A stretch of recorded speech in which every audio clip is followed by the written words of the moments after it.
Assalamualaikum warahmatullahi wabarakatuh. Allahumma sholli ala Sayyidina Muhammad wa ala ali Sayyidina Muhammad. Pemirsa yang dirahmati Allah, marilah kita simak ceramah dari Kiai Haji Abdullah Gimnastiar dengan tema Jika Allah Mencintai Seorang Hamba. Sebelumnya marilah kita perbanyak sholawat minimal 1000 kali sehari, agar hidup kita penuh barokah dan mendapatkan syafaat kelak. Selamat menyaksikan. Bismillahirrahmanirrahim. Assalamualaikum warahmatullahi wabarakatuh.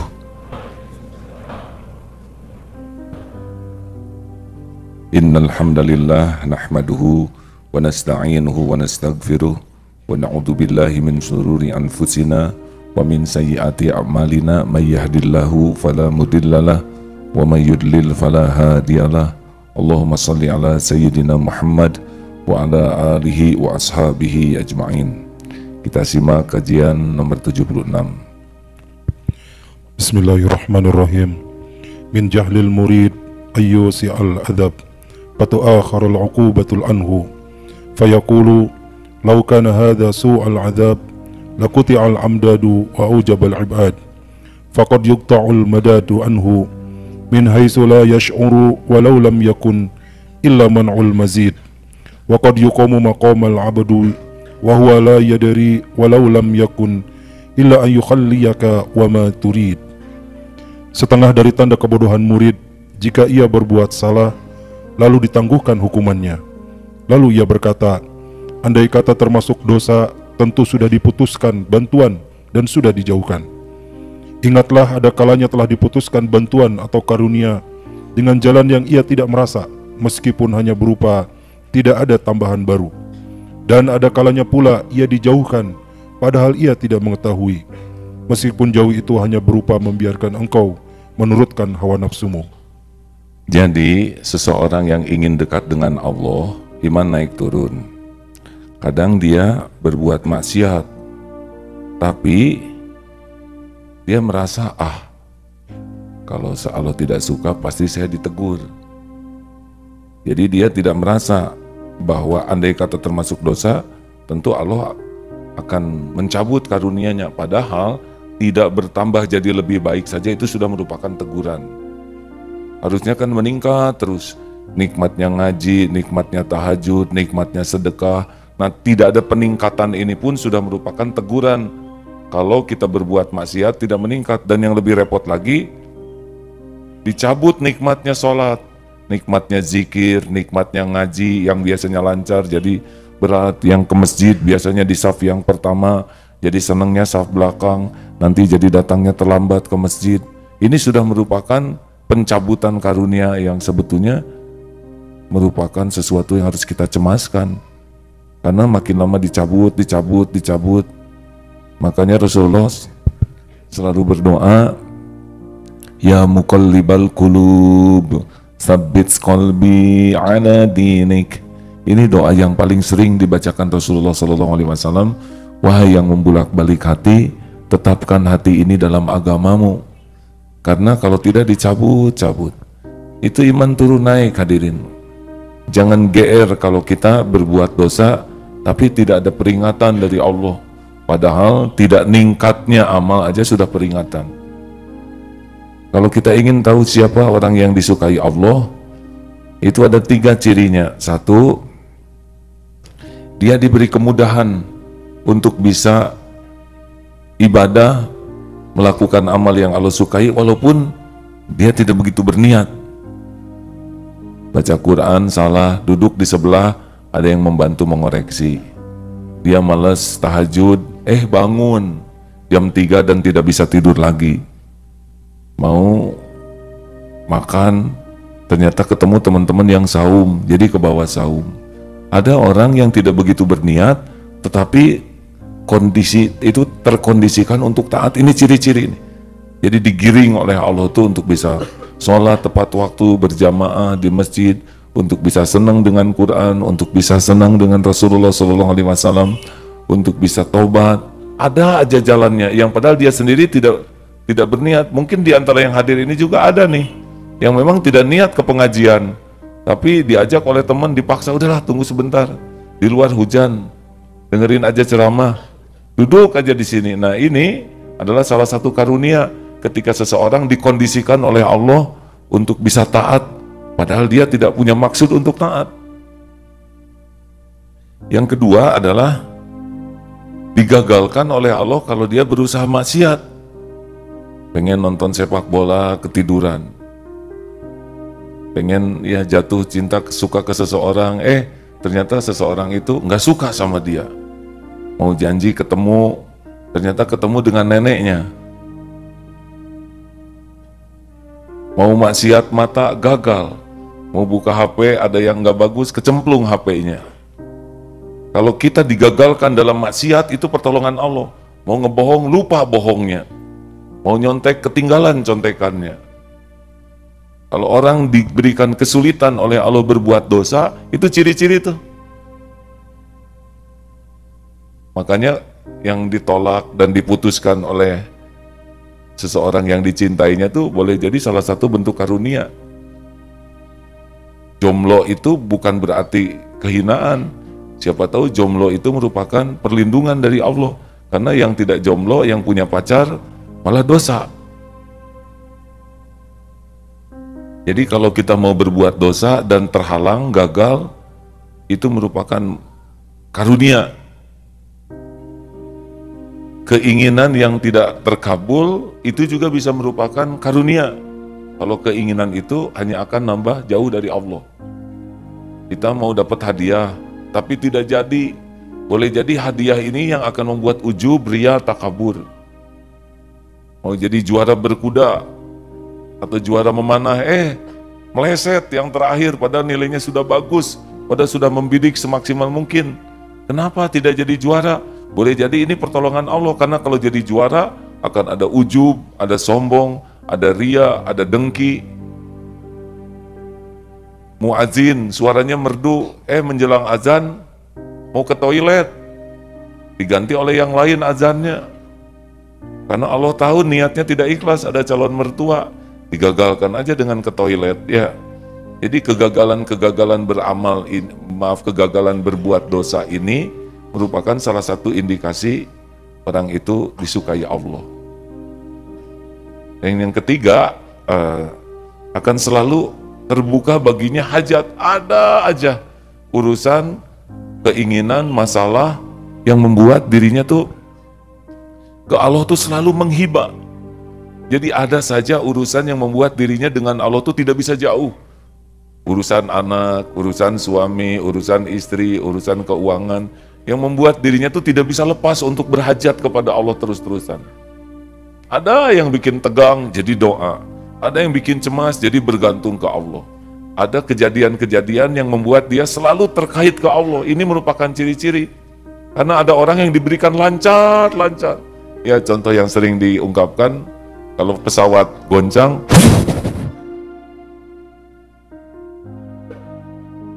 ada apa? Yang salah. Tuh, udah normal ya. Kalau pesawat goncang, ya Allah, atau di sini aja. Coba kalau ada gempa, sedikit saja ngomong, ya Allah, astagfirullah, a'udzubillahi minasyaitonirrajim. Nah, kadang-kadang digoncang dengan berbagai kejadian supaya kita terus bersandar ke Allah. Lagi duduk, ada anjing, a'udzu bikalimatillahi tammati min syarri ma khalaq. Padahal anjing iseng, cuman aja gitu. Tidak minat gigit dia, ada tulangnya juga kurang. Ada aja. Tiba-tiba lewat silau, boleh dimatikan lampunya. Ya.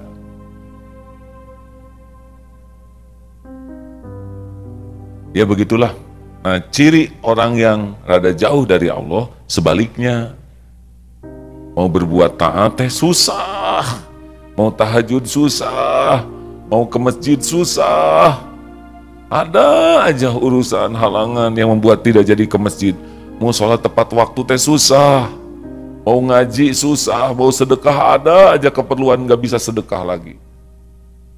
Pada saat yang sama, mau berbuat maksiatnya lancar. Sekali kedip 15 akhwat yang naksir. Lancar pokoknya mah. Jadi playboy cap 2 cula. Hati-hati ini yang dilancarkan oleh Allah bab love story-nya, boleh jadi ini salah satu ciri kita tidak disukai Allah. I love you, dia langsung you love I.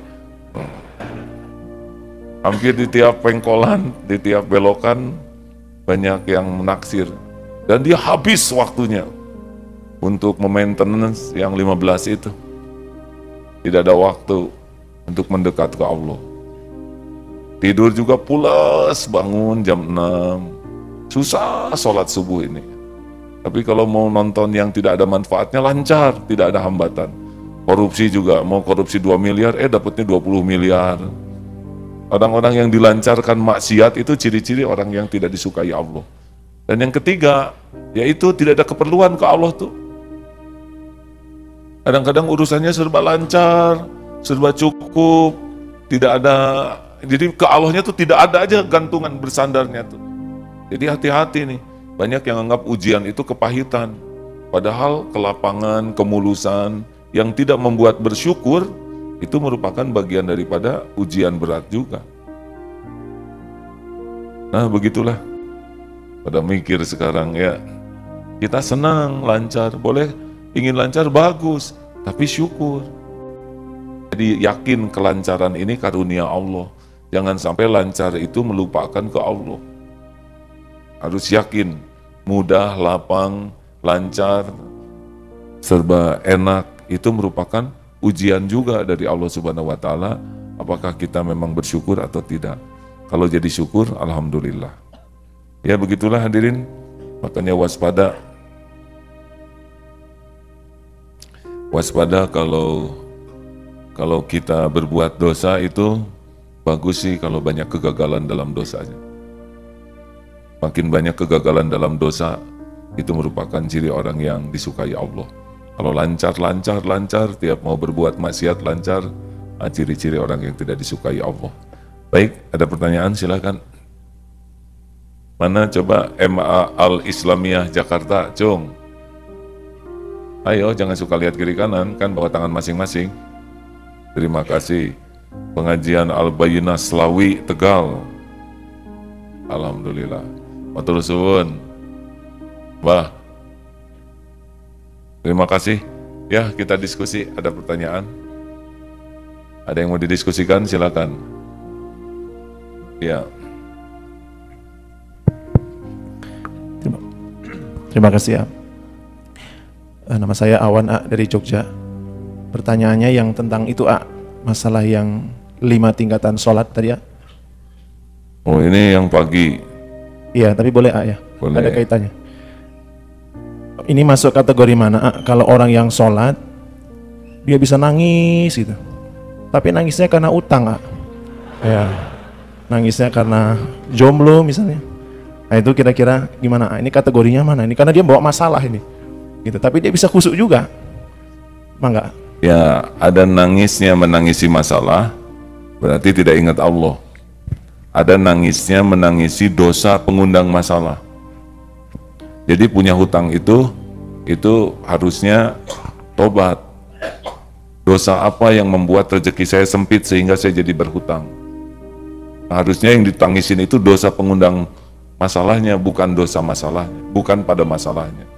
Seperti seorang istri yang menangis karena suaminya titik-titik lagi. Tahu titik-titiknya apa? Beli mobil lagi ya. Suaminya galak lagi. Nah, nangisnya itu kenapa suami saya jadi begini? Ada yang menangisi sikap suami, ada yang menangisi dosa yang saya lakukan sehingga kepahitan ini terjadi di keluarga. Kalau hanya menangisi hutang, saya kira termasuk yang nomor 2 ya. Nomor 1 kan nomor tidak peduli sama sekali sholat. Yang kedua dia peduli kepada rukun syarat sholat tapi tidak peduli ke hatinya. Yang ketiga itu dia peduli kepada sholat dan dia berusaha keras berjuang untuk khusyuk. Yang keempat itu sudah menikmati sholat dari sudah tidak ada godaannya. Nah yang kelima ini adalah yang sholatnya itu sudah tenggelam, merasakan keagungan, kecintaan kepada Allah. Ya kita paling nomor 3 paling tinggi kelihatannya kalau saya sih ya. sholat perjuangan. Gitu. Jangan sibuk mikirin utang, tidak selesai dengan dipikirkan. Sibuk mikirin dosa, akan diselesaikan oleh Allah hutangnya. Punya dosa enggak? Jangan nyebut pasti, itu teh pembelaan diri. Punya dosa tidak, melimpah ruah. Nah itu yang dipikirkan. Ya, ada lagi? Yang mikrofon tolong.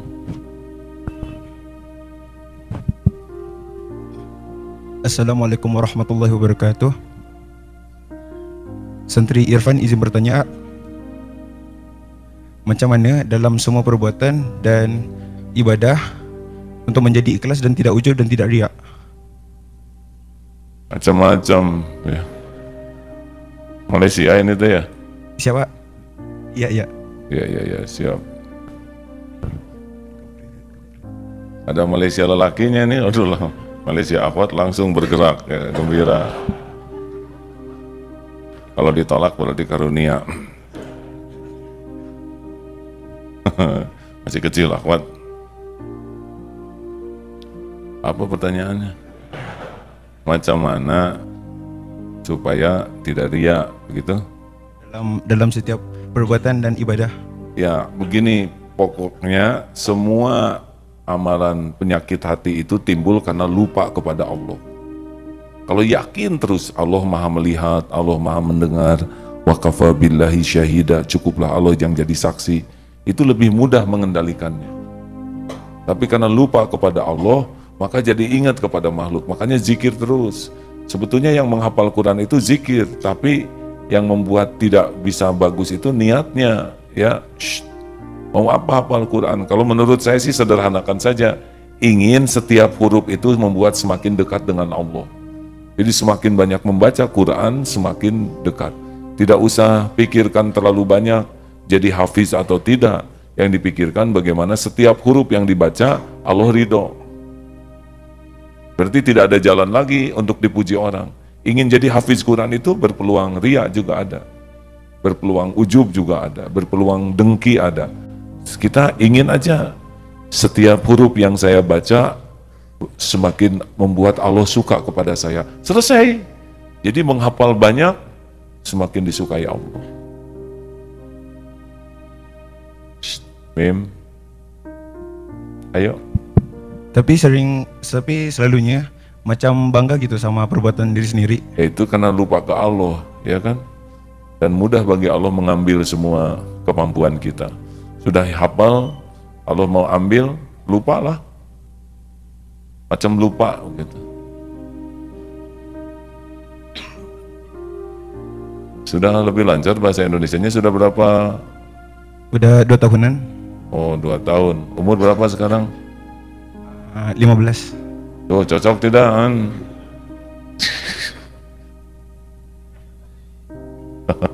Ini ada Malaysia yang akhwatnya. Udah siap nikah belum, Dek? Belum siap katanya akhwat. Boro-boro nikah yang jangan digigit, Dek. Ya, silakan. Pertanyaan terakhir. Oh, akhwat ada yang nanya kah? Akhwat dulu sebentar ya. Itu akhwat berikan tuh yang tangannya. Ayo angkat tangannya. Diberikan itu kepada yang kut di mana itu? Ya, silakan. Assalamualaikum warahmatullahi wabarakatuh. AA, Santri Lili izin bertanya. Bagaimana pandangan AA tentang Ini Malaysia juga ya? Hah? Kenapa jadi Malaysia semua santrinya? Orang Indonesia habis nih. Ya, sila. Al-Quran menghalang maksiat atau maksiat menghalang Al-Quran? Oh, bingung nih. Ulangi. Al-Quran menghalang maksiat atau maksiat menghalang Al-Quran? Oke, yang pasti maksiatlah yang menghalangi orang bisa dekat dengan Quran. Semakin mulutnya suka bicara sia-sia, semakin malas membaca Quran. Kalau Al-Quran justru penghalang maksiat. Kalau orang senang ke Quran, mulutnya tidak akan suka bicara sia-sia. Orang yang jarang baca Quran, mulutnya akan mudah bicara sia-sia. Kalau baca Qurannya ikhlas. Paham tak? Paham. Alhamdulillah. Selain Malaysia ada nggak di Indonesia? Coba ini dari Cikomah, ya. Tuh lumayan nyangkut satu lagi. Wah, tegang ini Malaysia. Coba. Assalamualaikum, A. Saya mau nanya. Indonesia, ya kan. Indonesia. Macam apa? Mau soalan apa? Saya mau minta tips and trick dalam istiqomah dan beribadah. Gimana tuh, A? Oh, macam-macam. Aduh, kita terpengaruh oleh Malaysia sekarang ini. Ini dari mana? Medan. Oh, hampir sama. Jadi tetap macam-macam, ya. Nanti dibahas yang khusus tentang istiqomah itu panjang, ya. Oke, A. Oh, pakai ongkek segala hadirinnya. Tahu nggak arti ongkek bahasa Indonesia? Sudah cari lelaki aja yang aman lah. Ada yang mau nanya? Sebentar. Cek. Bismillah. Assalamualaikum warahmatullahi wabarakatuh. Nama saya Fajrul dari SMA DT. Izin bertanya, bagaimana? Fajrul SMA DT. Ya. Kenapa kamu ada di sini? Ini kan buat lelaki di sana. Ada apa? Ada kegiatan OSIS. Oh iya. Karena kalau santri SMA, SMP, SMK Ikhwan tempatnya di Eko Pesantren. Mereka lebih terpelihara, jarang lihat akhwat. Walaupun beda jenis, paling kuda ya di sana.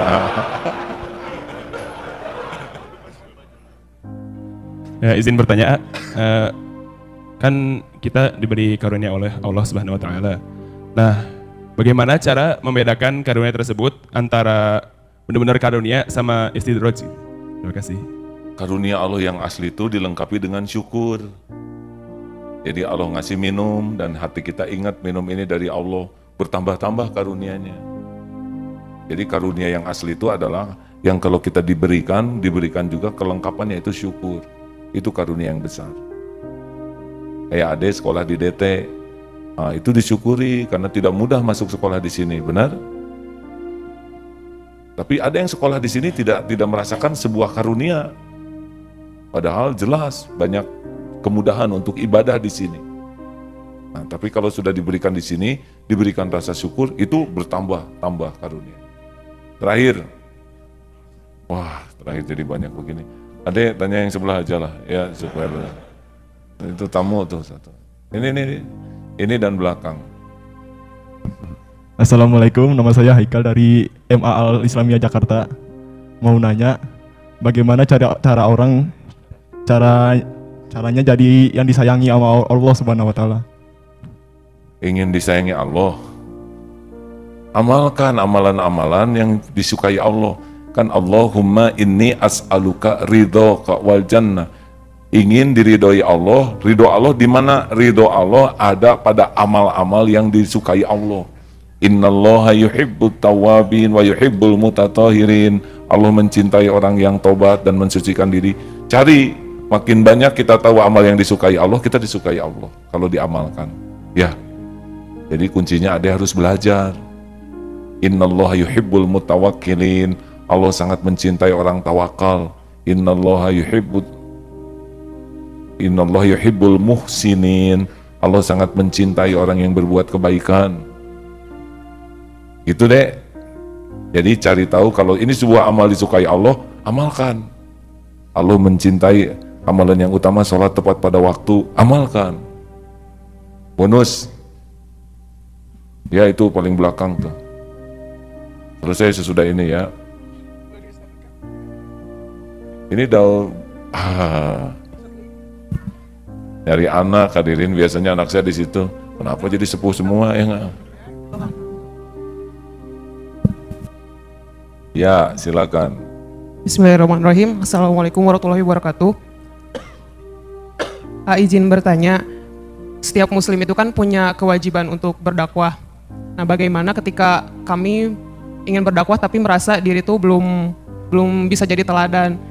Itu harus, apakah sarannya, apakah riadoh dulu, perbaiki diri dulu, maksudnya enggak ke lingkungan yang akan didakwahi itu, menjauh dulu dari lingkungan tersebut untuk perbaiki diri dulu, atau langsung aja berjalan sambil perbaiki diri sambil berdakwah juga? Karena merasa belum bisa sih jadi teladan karena orang-orang sekitar tuh masih ngelihat ya saya ini masih gitu kurang baik, tapi takutnya jadi diomongin di ini apa sih ya gitu lah pokoknya. Apa ini teh ngomong apa dari tadi tuh? Jadi begini, dalam dakwah itu luas sekali. Asal niatnya dakwah, belajar juga sudah menjadi bagian dari dakwah. Saya niat ini mau pulang ke kampung, mau pulang ke orang tua dakwah, maka saya belajar dulu di pesantren. Ini pun sudah menjadi bagian dan niatnya juga dakwah, belajar di sini. Ya. Dan dakwah itu tidak harus selalu bicara. Kadang-kadang memunguti sampah aja sudah jadi dakwah. Jadi kebersihan sebagian dari iman, tapi tidak mengut sampah, malah bisa jadi pembalik dakwahnya. Dakwah dengan perbuatan itu lebih kuat dibanding hanya dakwah dengan perkataan. Contoh, bahwa perbuatan itu lebih banyak maknanya. Tersinggung tanpa sepatah kata pun. Tersinggung ya enggak? Sakit hati. Makanya Rasulullah SAW jumlah dakwah dengan perbuatannya sangat melimpah dibanding dengan perkataan beliau, betul? Dan yang dakwah yang terkuat itu klik antara perkataan, perbuatan, hati sama. Ini berarti dimanapun berada dia akan punya kekuatan. Yang bahaya tuh bagus kata-katanya, tapi tidak sesuai dengan perbuatannya, apalagi tidak cocok dengan keadaan hatinya, bubar dakwahnya. Dan ingat, dakwah itu tidak bisa membulak-balik hati siapapun. Yang membulak-balik hati orang lain itu Allah Subhanahu wa Ta'ala.